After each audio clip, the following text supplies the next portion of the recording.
Hello guys, welcome to B 2x। Last class में हमने 11th class का 2.1 तक का देख लिया था, जो कि हमारा कार्टेशियन प्रोडक्ट था। आज हम रिलेशंस पढ़ने वाले हैं, आपस में रिलेटेड टॉपिक है। देखो, कार्टेशियन प्रोडक्ट क्या होता था, ए क्रॉस बी, मतलब कोई एक सेट ए है, कोई एक सेट बी है, उन दोनों के एलिमेंट से फिर हम ए क्रॉस बी बनाया करते थे।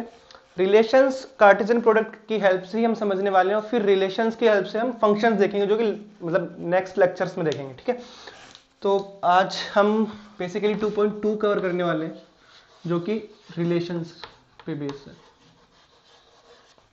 ओके, रिलेशंस होते क्या हैं? देखो, रिलेशन हमने जो ए क्रॉस बी देखे थे, मतलब कार्टेशियन प्रोडक्ट देखे थे, तो उसमें क्या होता था, कोई एक सेट ए होता था, कोई एक सेट बी होता था, फिर सेट ए मतलब फिर उसमें ऑर्डर्ड पेयर में मिलते थे, ए कोमा बी टाइप के, जहां पे ए कैपिटल ए से आते थे और बी कैपिटल बी से आते थे। मतलब ए और बी दो सेट है, ए और बी उनके मेंबर्स होते थे। तो उन ऑर्डर्ड पेयर का जो कलेक्शन होता है ना, उसी को रिलेशन कहते हैं। मतलब इन ऑर्डर्ड पेयर को जब हम इकट्ठा कर लेते हैं कोई एक रिलेशन डिफाइन करके, वो देखेंगे हम कैसे रिलेशन डिफाइन करते हैं। तो collection of those ordered pair is called relations. ठीक है, फिर हम नेक्स्ट लेक्चर में देखेंगे कि रिलेशंस की हेल्प से हम फंक्शंस कैसे डिफाइन करेंगे, बट आज हम देखते हैं रिलेशंस। ठीक है, तो ये कलेक्शन ऑफ ऑर्डर्ड पेयर ही होते हैं। जैसे कि मान लो कोई दो सेट ले लेते हैं हम, सेट ए है मान लो आपका, एग्जाम्पल की हेल्प से देखते हैं।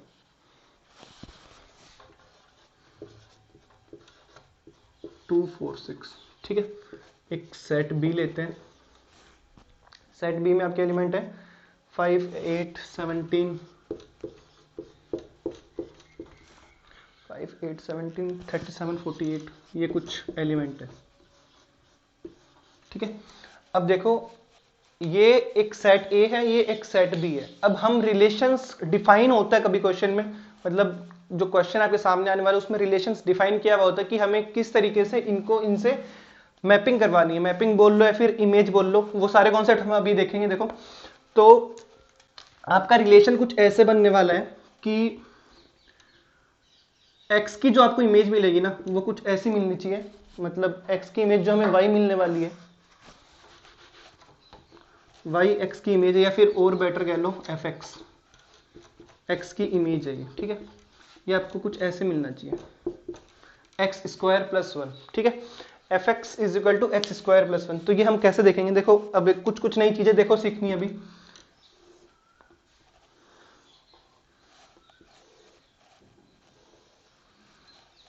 ये देखो, ये सेट ए है, ये सेट बी है। ठीक है, ए के मेंबर में यहां पे लिख देता हूं 2 4 6, और बी के मेंबर में यहां पे लिख देता हूं 5 8 17, 5 8 17 37 48। ठीक है, अब रिलेशंस कैसे डिफाइन करना है हमें कि एफ एक्स की वैल्यू कुछ एक्स स्क्वायर प्लस 1 इस टाइप से हमें मिलनी चाहिए। तो देखो, 2 के लिए आपको क्या मिलेगा जब आप 2 इसमें पुट करोगे? 2 का स्क्वायर 4, 4 प्लस 1 5, ये। ठीक है, ये इससे मैप हो गया। फिर अगर हम 4 रखें यहाँ पे, तो 4 की वैल्यू 4 स्क्वायर 16, 16 प्लस 1 17, ये इससे मैप हो गया।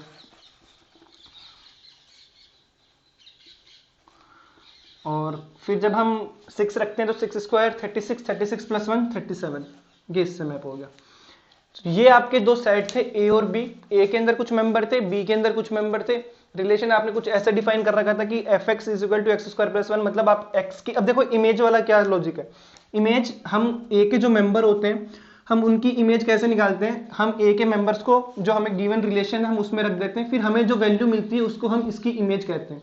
तो 2 की इमेज इस क्वेश्चन में क्या आ रही है? 5 आ रही है। ठीक है, 4 की इमेज क्या आ रही है? 17 आ रही है।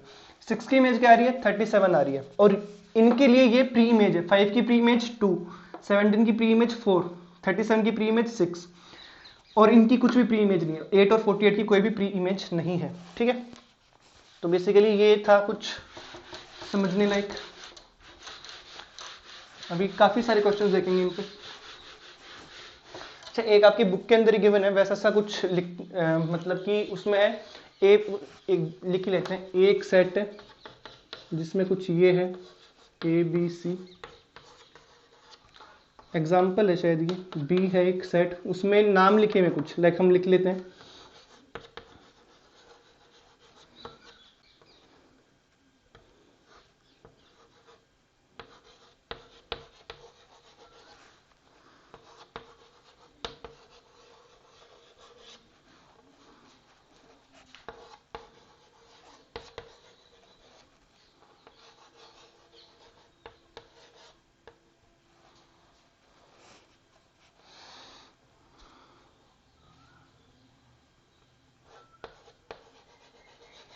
जी हमने कुछ एक एग्जांपल लिया है।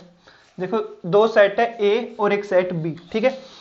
अब रिलेशंस कुछ ऐसे डिफाइन था उसके अंदर कि ए के जो मेंबर है वो इस तरीके से मैप होने चाहिए कि ये जो लेटर है मतलब ए बी सी है, ये इनमें से इनका फर्स्ट लेटर होना चाहिए, ठीक है। मतलब एक बार मतलब मैप करके देखते हैं, उसके बाद में ज्यादा इजी समझ में आएगा।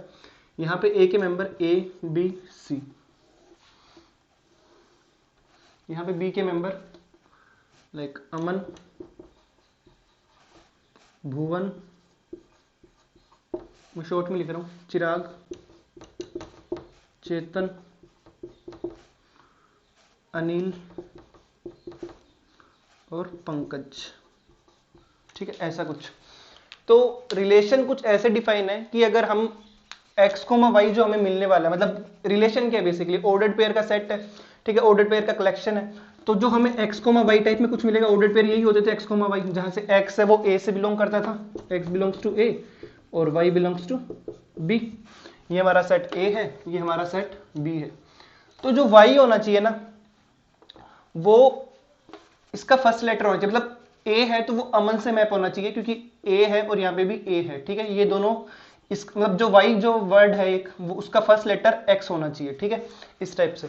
तो a किससे मैप होगा, a अमन से मैप हुआ, b किससे मैप होगा, b भुवन से मैप हुआ, c किससे मैप होगा, ये चिराग से मैप हुआ और चेतन से मैप हुआ, ठीक है, और a यहाँ पे अनिल से भी मैप हो गया, ठीक है। ये है कुछ हम ऐसे मैपिंग करवाते हैं, मतलब ये तो खैर एक एग्जाम्पल ही है, बाकी हम मैथमेटिकली भी हमने एग्जाम्पल देख लिया और ये एक ऐसा एग्जाम्पल था, ठीक है। मैप वाला आई होप सब अच्छा मिटा दिया क्या, चलो कोई नहीं, उससे देख लेंगे। अगर हम इसमें बात करें मैपिंग की तो ए किससे मैप हुआ है, ए इस वाले एलिमेंट से मैप हुआ है और एक इससे मैप हुआ है। तो ए की इमेज क्या आ रही है, अमन और अनिल।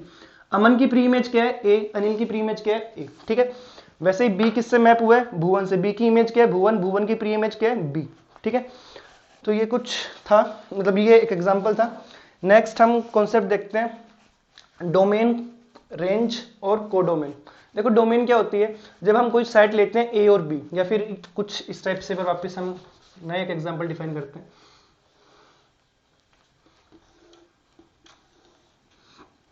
जब आपका सेट ए है उसमें मेंबर है 1 2 3 4, ठीक है।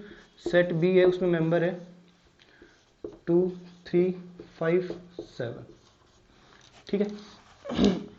1 2 3 4 2 3 5 7। आपका रिलेशन कुछ इस टाइप से डिफाइन है कि एफ एक्स जो होना चाहिए ना वो x प्लस 1 होना चाहिए, ठीक है। कि x जो, या फिर इससे भी बेटर, ये नहीं डिफाइन करते हैं, ऐसे नहीं करेंगे इसको, इसको कुछ ऐसे करते हैं कि एक आपको जो x कोमा y पेयर मिलेंगे, मतलब बेसिकली ऑर्डर्ड पेयर का ही सेट है जहां पे x क्या है a से बिलोंग कर रहे हैं और y क्या है ये b से बिलोंग कर रहे हैं, ठीक है। तो y जो है वो x प्लस 1, ऐसे इसको डिफाइन करते हैं, ठीक है।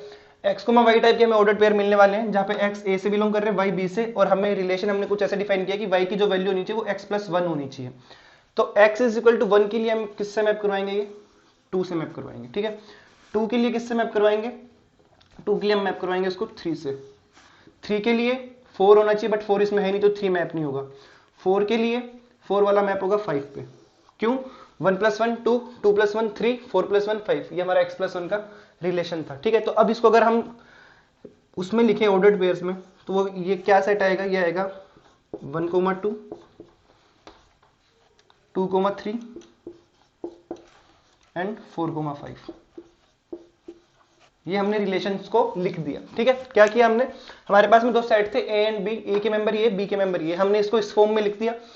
और रिलेशन कुछ ऐसे डिफाइन था कि x कोमा y टाइप के हमें ऑर्डर्ड पेयर मिलने चाहिए जहां पे x a से बिलोंग कर रहा है, y b से, और रिलेशन हमारा कुछ ऐसे होगा y is equal to x plus 1, ठीक है। ये हमारा a सेट है, ये हमारा b सेट है, ठीक है। इसके सारे मेंबर लिख दिए। अब देखो 1 को जब हमने इसमें रखा x की वैल्यू, तो y की वैल्यू हमें 2 मिली, 1 के लिए 2, 2 के लिए 3, 3 के लिए 4 मिलनी चाहिए, बट 4 इसमें है ही नहीं, 4 के लिए 5, ठीक है। तो ये फिर हमने पेयर्स में लिख दिए, जहां पे ये देखो अब आप अगर नोटिस करो तो 1 2 एंड 4 ये a से बिलोंग कर रहे हैं, 2 3 एंड 5 ये बी से बिलोंग कर रहे हैं, ठीक है। अब हम कॉन्सेप्ट देखते हैं डोमेन, रेंज और कोडोमेन का। देखो डोमेन क्या होते हैं, डोमेन जो हम ऑर्डर्ड पेयर लेते हैं, इनके पहले पहले मेंबर ये वाले, ये जो भी यूज में आ रहे हैं इसको कहते हैं डोमेन। मतलब कि x, y में जो x होता है ये डोमेन होता है। ठीक है, सारे नहीं लिखेंगे, 1 2 3 4 नहीं है, जो जो जिनके लिए हमें इमेज मिल जा रही है, x के वो मेंबर जिनके लिए हमें इमेज मिल जाती है उसको हम कहते हैं डोमेन। ठीक है, तो 1 2 एंड 4, अगर इस क्वेश्चन में बात करें डोमेन की तो वो क्या आएगा, डोमेन का अगर मान लो मैं सेट बनाना हो तो 1 2 एंड 4। ठीक है, ये आपका डोमेन का जो सेट होगा वो 1 2 4 होगा, 1 2 एंड 4, मतलब जिन जिनके हमें इमेज मिल रही एक्स के वो मेंबर, या फिर सेट ए के मतलब पहले वाले सेट के वो वाले मेंबर जिनके लिए हमें इमेज मिल जाती है वो होते हैं डोमेन में। ठीक है, अब बात करते हैं रेंज की। रेंज में वो एलिमेंट्स आते हैं बी के मतलब बाद वाले सेट के जिन जो किसी ना किसी एलिमेंट की इमेज है, या फिर ऐसा कह दो कि जिनके लिए हमें प्री इमेज मिलती है। मतलब बी के वो वाले एलिमेंट जिनके लिए हमें प्री इमेज मिल रही है, 2 के लिए मिल रही है, 3 के लिए मिल रही है, 5 के लिए मिल रही है, 7 के लिए नहीं मिल रही। तो 2, 3, 5 ये आपका हो गया रेंज। ठीक है, डोमेन देख लिया, डोमेन के अंदर वो एलिमेंट सेट ए के जिनके लिए हमें इमेज मिल जाती है। ठीक है, और रेंज वो सेट बी के वो वाले एलिमेंट जिनके लिए हमें मतलब वो किसी ना किसी एलिमेंट की इमेज हो या फिर जिनके लिए हमें प्री इमेज मिल जाती है। ठीक है, कोडोमेन क्या होता है, कोडोमेन सेट बी होता है। सेट बी के जो एलिमेंट होते हैं चाहे उनके लिए प्री इमेज मिल रही हो या ना मिल रही हो, बट जो जो एलिमेंट है वो सारे कोडोमेन में आ जाते हैं। ओके, तो ये कॉन्सेप्ट हो गया डोमेन, रेंज और कोडोमेन का। ठीक है,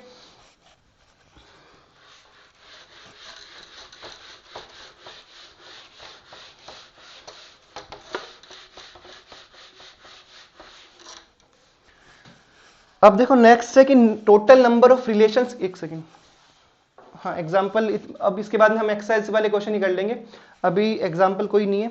तो अब हम बात करते हैं टोटल नंबर ऑफ रिलेशन हमें कितने मिलते हैं। देखो टोटल नंबर ऑफ रिलेशन होते हैं हमारे पास में, सपोज करो कोई एक सेट ए है, वो एन ए, मान लो उसकी कार्डिनलिटी सेट ए की पी है, एन बी उसके लिए कितनी है क्यू। कार्डिनलिटी समझ रहे हो ना, number of elements in set. अगर यहाँ पे एन ए निकालना हो तो 3 आएगी, एन बी निकालना होगा तो 6 आएगी। ठीक है, अच्छा तो अगर हमें यहां से टोटल नंबर ऑफ रिलेशंस निकालने होते हैं तो उसकी वैल्यू आती है 2 की पावर p इंटू क्यू। ठीक है, 2 की पावर p क्यू, मतलब कि अगर क्यों क्यों ऐसा क्यों हुआ वो देखो, यहां से जो कार्टेशियन प्रोडक्ट है वो क्या आता था p इंटू क्यू। ठीक है, p इंटू क्यू मतलब जितने number of elements in A cross B में कितने होंगे पी क्यू। अगर number of elements in set A P है, number of elements in set B Q है, तो ए क्रॉस बी में कितने एलिमेंट्स होंगे पी क्यू। ठीक है, और ये इन्हीं का तो कलेक्शन है, वो जो सेट हमारा नंबर ऑफ रिलेशंस क्या होते हैं, मतलब रिलेशंस कहां से आते हैं, कलेक्शन ऑफ ऑर्डर्ड पेयर, इसके अंदर ऑर्डर्ड पेयर ही तो है। तो वो 2 की पावर n हमने जो शुरू में सेट के अंदर देखा था कि अगर किसी के अंदर n एलिमेंट्स है तो उसके सबसेट कितने बन सकते हैं या फिर पावर सेट में कितने एलिमेंट होंगे वो सब, तो वो 2 की पावर n हुआ करता था। तो एक रोज में पी क्यू है तो 2 की पावर पी क्यू। ठीक है, अब यहां से नेक्स्ट ऑलमोस्ट आपकी हो गई है 2.2, हम क्वेश्चंस पे आ जाते हैं। ओके, तो 2. अच्छा हाँ, एक चीज और देखो, अगर हम बात करें इस वाले क्वेश्चन की, एक बार डोमेन, कोडोमेन और रेंज की बात कर लेते हैं। तो देखो ए के लिए हमें क्या मिल रहा है, अगर हम चलो यहां से लिख लेते हैं, यहां से अगर हम बनाएं इसका सेट तो ये किस इस टाइप में कुछ बनेगा, A comma Aman, A comma Anil, B comma भुवन,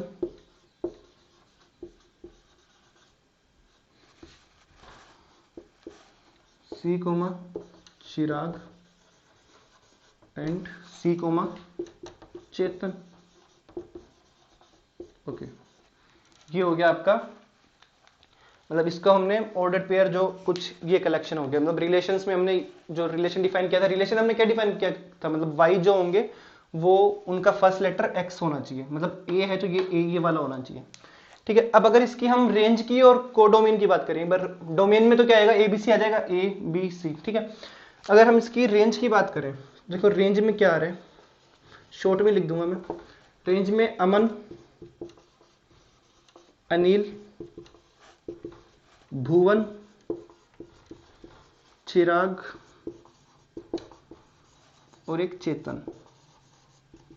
ठीक है, बट अगर हम बात करें कोडोमेन की, तो कोडोमेन में क्या होंगे, कोडोमेन में सारे के सारे एलिमेंट्स जो बी के अंदर है, तो अमन, भुवन, चिराग, चेतन, अनिल, पंकज, इसके अंदर 6 एलिमेंट्स आ जाएंगे। ठीक है, इस क्वेश्चन के अकॉर्डिंग 5 ये और एक एक्स्ट्रा। तो हम यहां से ये बोल सकते हैं ना कि जो रेंज होगा वो सबसेट होगा इसका कोडोमेन का, क्योंकि देखो कोडोमेन में तो पूरा का पूरा सेट बी आ रहा है, मतलब कोडोमेन में तो पूरा का पूरा सेट बी आ ही रहा है। और रेंज में क्या होगा कि सिर्फ सेट बी के वो एलिमेंट्स जिनकी प्री इमेज मिल रही है, तो कहीं ना कहीं यहाँ तो इक्वल होंगे कि भाई अगर सारे के सारे अगर सबके लिए प्री इमेज मिल रही है तो सेट बी मतलब रेंज का मतलब रेंज जो होगा वो पूरा का पूरा सेट बी हो जाएगा। उस केस में कोडोमेन में भी मतलब उतनी मेंबर है और रेंज में भी उतनी मेंबर है। अदरवाइज अगर मान लो जैसे इसके अंदर पंकज रह गया था, ठीक है, बाकी 5 मैप हो गए थे, मतलब बाकी 5 के लिए हमें प्री इमेज मिल गई थी, तो रेंज के अंदर 5 एलिमेंट थे और जो कोडोमेन था उनके अंदर 6 एलिमेंट थे, तो कोडोमेन में ज्यादा होंगे। तो एक तरीके से हम कह सकते हैं कि जो रेंज होता है वो सबसेट होता है किसका, कोडोमेन का। चलो अब क्वेश्चन करते हैं।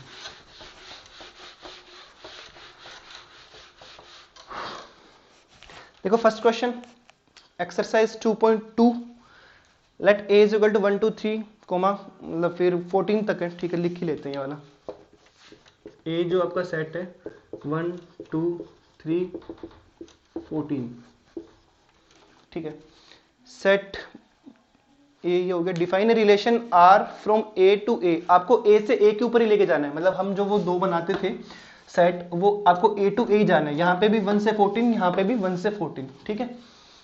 आपको रिलेशन कुछ ऐसे डिफाइन कर रखा है कि x कोमा y, जहाँ पे 3x minus Y is equal to 0 होना चाहिए। x और y दोनों a से आ रहे हैं। a से क्यों आ रहे हैं, क्योंकि a टू a ही हमारा डिफाइन किया हमने relation. Write down its domain, codomain and range. चलो बनाते हैं।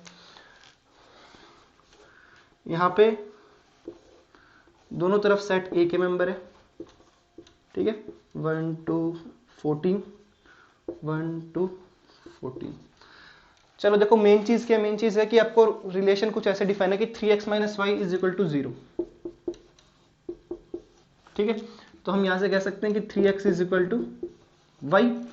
अब देखो हमें मेंबर चूज करने हैं x और y के 1 से लेके 14 के बीच में, ठीक है, जहां पे 1 और 14 दोनों इंक्लूड है।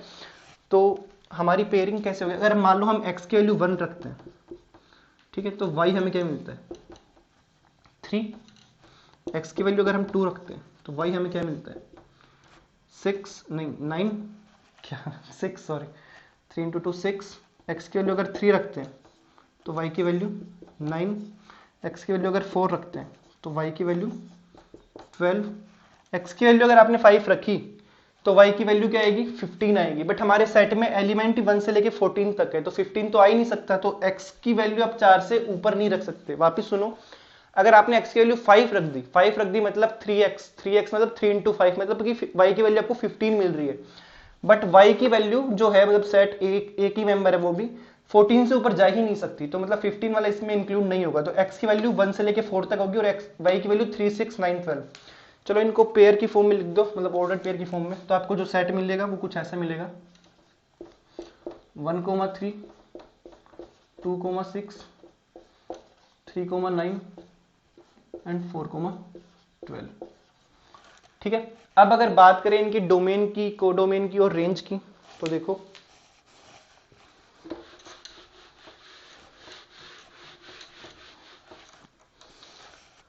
पहले बात करते हैं हम डोमेन की।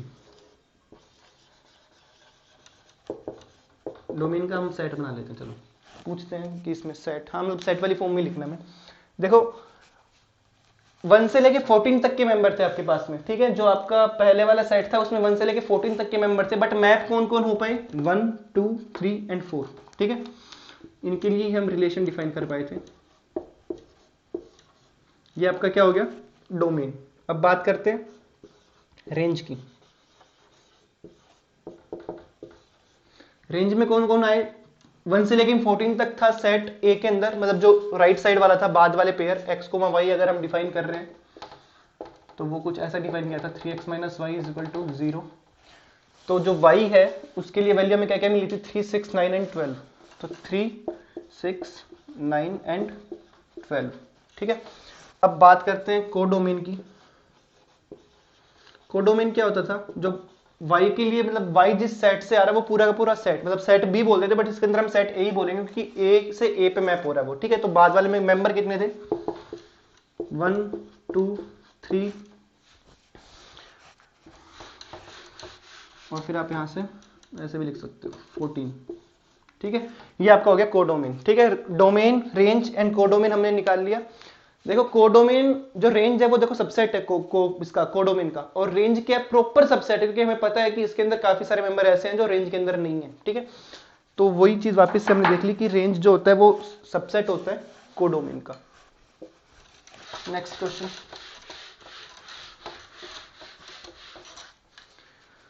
नेक्स्ट क्वेश्चन हो जाएगा, थर्ड क्वेश्चन पे आओ। थर्ड क्वेश्चन ये बोल रहा है आपको कि एक सेकंड वाला हो जाएगा ना, हाँ सेकंड वाला हो जाएगा, कर लेना। होने में तो खैर पूरी एक्सरसाइज ही होगी, 11th क्लास भी होगी। थर्ड देखो, थर्ड आपका जो क्वेश्चन है वो ये कह रहा है कि एक कोई सेट है जिसके अंदर 1 2 3 5 मेंबर है। चलो ये लिखते हुए चलते हैं, 1 2 3 5। एक कोई एक सेट है 1 2 3 एंड 5। एक सेट बी गिवन है, वो क्या है, सेट बी के अंदर आपका 4 6 9, 4 6 9। ठीक है, अब define A relation R from A to B. आपके पास में दो सेट है ए और बी, तो आपको रिलेशन डिफाइन करना है ए टू बी। ठीक है, कुछ इस तरीके से, ये आपका सेट ए हो गया, ये आपका सेट बी हो गया। रिलेशन कुछ इस तरीके से डिफाइन करना है कि the difference between X and Y is odd. ठीक है, एक्स और वाई के बीच में जो डिफरेंस है वो आपको ओड मिलना चाहिए। ओके, ओड समझते हो ना क्या होता है। तो जहां पे x क्या है कि x को वाई, जहां पे x जो है वो a से बिलोंग करना चाहिए, y जो है वो b से, and difference of x minus Y must be odd. ठीक है, चलो मेंबर लिख देते हैं 1 2 3 5 एंड 4 6 एंड 9। ठीक है, बताना क्या इसमें डोमेन नहीं, right R in roster form. Roster form याद है, भूल गए, मतलब सेट के अंदर मैंने पढ़ा था दो फॉर्म में डिफाइन करते थे, एक रोस्टर फॉर्म एक set builder form. Roster form में हम सारे एलिमेंट ऐसे लिख देते थे बीच में कोमा लगा लगा के, और सेट बिल्डर में एक प्रॉपर्टी लिखते थे, मतलब सिर्फ एक्स फिर एक्स को हम डिफाइन करते थे प्रॉपर्टी के थ्रू। तो आपको रोस्टर फॉर्म में लिखना है। ओके, पहले देखो हम ये देखते हैं कि किन किन का डिफरेंस हमें ओड मिलने वाला है, ओड या इवन। इवन तो खैर देखना ही नहीं है, सिर्फ ओड देखना है। तो देखो 1 की अगर बात करें, जो सेट इस सेट एक्स कोमा वाई ना, एक्स जहां ए से आना चाहिए, तो पहला वाला मेंबर हमेशा इस सेट से आएगा, कोमा के बाद वाला मेंबर इस सेट से। देखो 1 और 4 का डिफरेंस ओड होता है, मानते हो? 1 और 4 का डिफरेंस 3 होता है जो कि ओड है।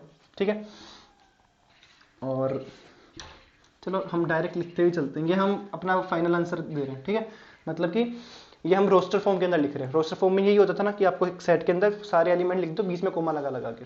तो एलिमेंट इसमें क्या है, ये वाली इस बार एलिमेंट है, क्योंकि यही ऑर्डर्ड पेयर है। ठीक है, रिलेशन हम इन्हीं के अंदर लिखते हैं। 1 4 1 6, 1 और 6 के बीच में डिफरेंस कितना होता है 5, तो वो ओड है।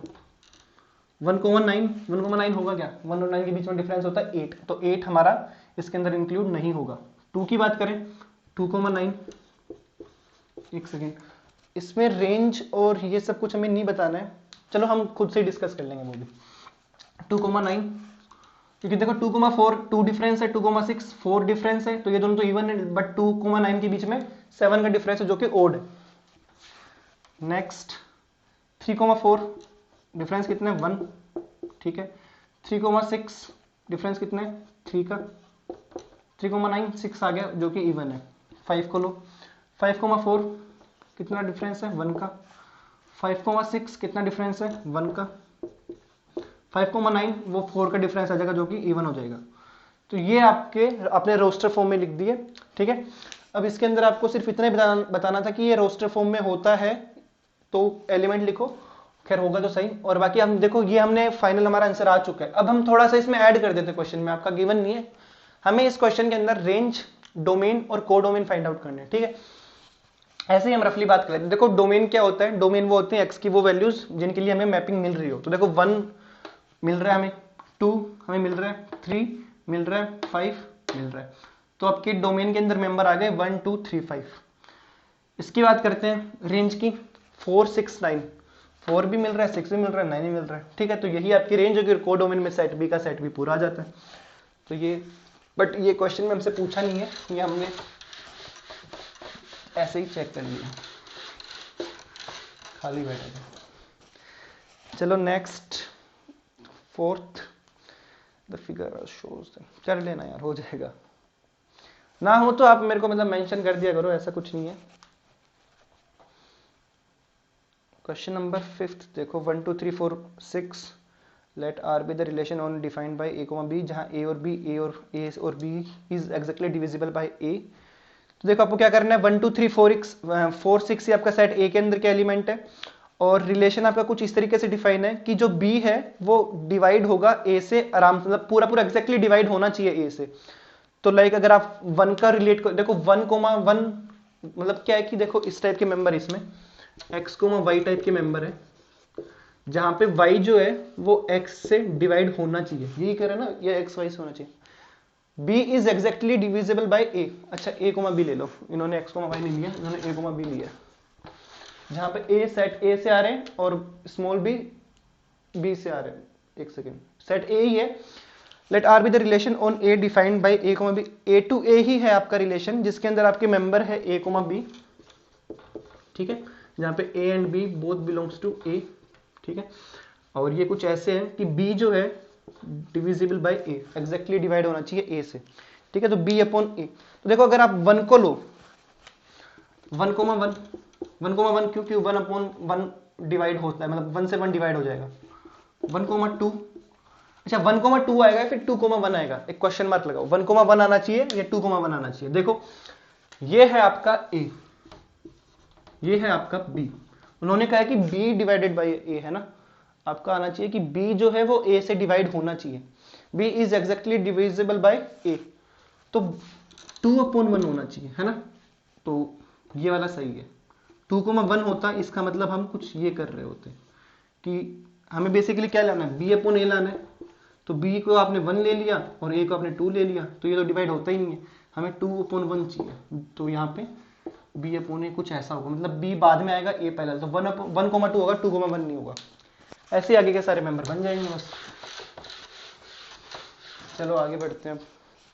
Question number 6, question number 7, right the relation r is equal to x, मतलब r आपके पास में x कोमा x क्यूब है, and x is a prime number less than 10, x जो है वो आपका लेस देन 10 होना चाहिए, और क्या होना चाहिए, x जो आपका वो है प्राइम नंबर। रिलेशन इसने बता दिया है, समझने वाली बात है, रिलेशन इसने कुछ ऐसे बताया, x कोमा x क्यूब, मतलब जैसे हम जो दो मेंबर लेते थे a कोमा b, तो यहाँ पे क्या है कि x कोमा x क्यूब है, मतलब कि x है उसकी कंडीशन दिखा रखी है कि x 10 से छोटा होना चाहिए और x एक प्राइम नंबर होना चाहिए, और जो पेयर आएंगे उसमें जो पहले वाला मेंबर लिख रहे हैं दूसरे वाला उसकी क्यूब होना चाहिए।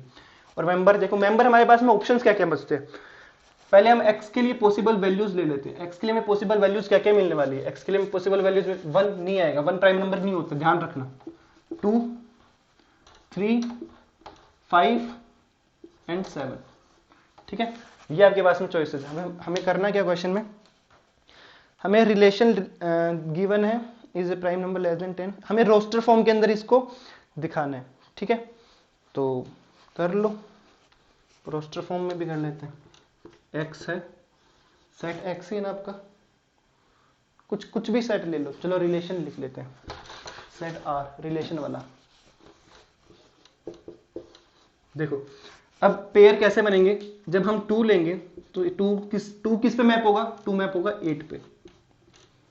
2 8 पे क्यों मैप होगा, क्योंकि x कोमा x क्यूब वाला में रिलेशन लाना है, मतलब a कोमा b, मतलब बाकी क्वेश्चंस में हम a कोमा b लेते थे, इसमें x कोमा x क्यूब दे दिया, मतलब कि जो पहले वाला मेंबर है और जो बाद वाला मेंबर, उनमें रिलेशन ये है कि बाद वाला मेंबर पहले वाले मेंबर का क्यूब होना चाहिए। तो अगर ये हमने 2 लिया तो ये क्या आ गया, 8 आ गया, 2 का क्यूब 8 होता है, ठीक है। ये हमने 3 लिया तो ये हमें 27 मिला, क्योंकि 3 का क्यूब 27 होता है। अच्छा अब एक क्वेश्चन उठा होगा कि हमने 3 कैसे ले लिया, हमें सेट के अंदर रहना था और सेट के अंदर हमारे 2 3 5 7, मतलब चलो ये वाली कंडीशन ले लो कि x की वैल्यू तो हमें गिवन है कि 10 से ऊपर होनी नहीं चाहिए, फिर हम 3,27 पे कैसे गए, 27 तो 10 से ऊपर हो गया।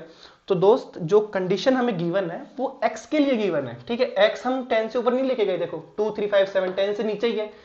जो वैल्यू ये वाली आ रही है ये एक्स क्यूब की वैल्यू आ रही है, हमें एक्स के लिए रेस्ट्रिक्शंस दी गई है कि 10 से नीचे होना चाहिए। एक्स क्यूब की वैल्यू तो इनके ऊपर ही डिपेंड करेगी ना, 2 के लिए 8 आएगी, 3 के लिए 27 आएगी। एक्स की वैल्यू 10 से नीचे होनी चाहिए, एक्स क्यूब की नहीं, ठीक है। चलो नेक्स्ट 5 के लिए हमें क्या मिलेगा 125 और 7 के लिए 343। ये आपका रोस्टर फॉर्म में आपने सेट को आपके उसको लिख दिया, रिलेशन जो डिफाइन था x को x क्यूब का वो आपने लिख दिया, ठीक है। वापस सुनो, रिलेशन इस बार हर बार ऐसे स्टेटमेंट में गिवन नहीं होगा। अगर x को x क्यूब गिवन है इसका मतलब कि जो बाद वाला मेंबर है ऑर्डर्ड पेयर का, मतलब एक पेयर हो जो कोमा लगा के हम लिखते हैं एलिमेंट a कोमा b, तो जो बाद वाला पेयर है वो पहले वाले बाद वाला जो एलिमेंट है पेयर के अंदर वो पहले वाले एलिमेंट की क्यूब है। और हमें x हमने यहां से फाइंड आउट कर लिया कि ये 10 से छोटे प्राइम नंबर, तो 2 3 5 7 हमारे पास में ये चॉइसेस थी। 2 जब हमने रखा तो इसका क्यूब किया तो 8 आया, 3 जब रखा इसका क्यूब किया तो 27, 5 जब रखा तो इसका क्यूब किया तो 125, 7 जब रखा तो 340, ठीक है। ये आपने रोस्टर फॉर्म में लिख दिया, हो गया खत्म। इजी लग रही होगी अभी तो मैथ्स, बहुत ज्यादा शुरू नहीं हुई वैसे, सही बात बताऊं तो। चलो 8 number question, X Y Z की वैल्यू मतलब सेट ए है उसके अंदर एक्स वाई जेड है, सेट बी उसके अंदर 1,2 है, find the number of relations from A to B.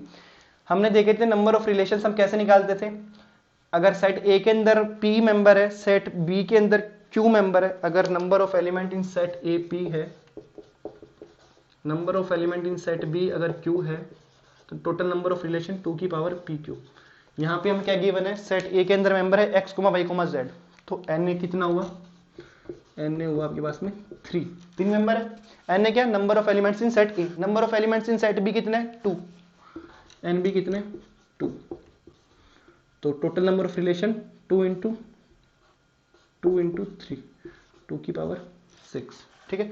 2 की पावर 6 आपके पास में टोटल रिलेशन मिल जाएंगे आपको, ठीक है। अब देखो एक last question 9th number question, let R be the relation on z defined by, z क्या होता है, z देखो वैसे तो इसने डिफाइन कर रखा होगा, हाँ, बट z इंटीजर होते हैं ना, हमें n जो कैपिटल n हो तो वो natural number, capital Z integers. तो आपके पास में कुछ ऐसे डिफाइन है कि a को b टाइप के आपको मिलने वाले पेयर जहां पे a और b z से बिलोंग करेंगे, मतलब कि जो ये वाला सेट होगा इसमें भी ये भी z है और ये वाला जो सेट होगा ये भी z है, ठीक है। z टू z डिफाइन करेंगे और a माइनस बी आपका इंटीजर होना चाहिए। तो देखो डिफाइन कुछ ऐसे होगा कि a माइनस बी इंटीजर है, तो देखो अगर किन्हीं भी दो को आप जब सब्ट्रैक्ट करोगे दो इंटीजर को तो आपको इंटीजर ही मिलेगा। लाइक आपने यहाँ पे जब आप इंटीजर लिखोगे, मान लो 1 से शुरू कर लो, 1 2 3 4, यहाँ पे भी मान लो 1 2 3 4, तो आप जब देखो यहाँ पे सारे के सारे मैप होने वाले हैं, ठीक है, और यहाँ पे सबके लिए प्री इमेज मिलने वाली है। क्यों, क्योंकि सब, चलो ये हमारा कॉन्सेप्ट नहीं है कि सबके लिए मिलेगी या नहीं मिलेगी, चलो हो सकता ना भी मिले, वो हमारा कंसर्न नहीं है। हमारी बात ये है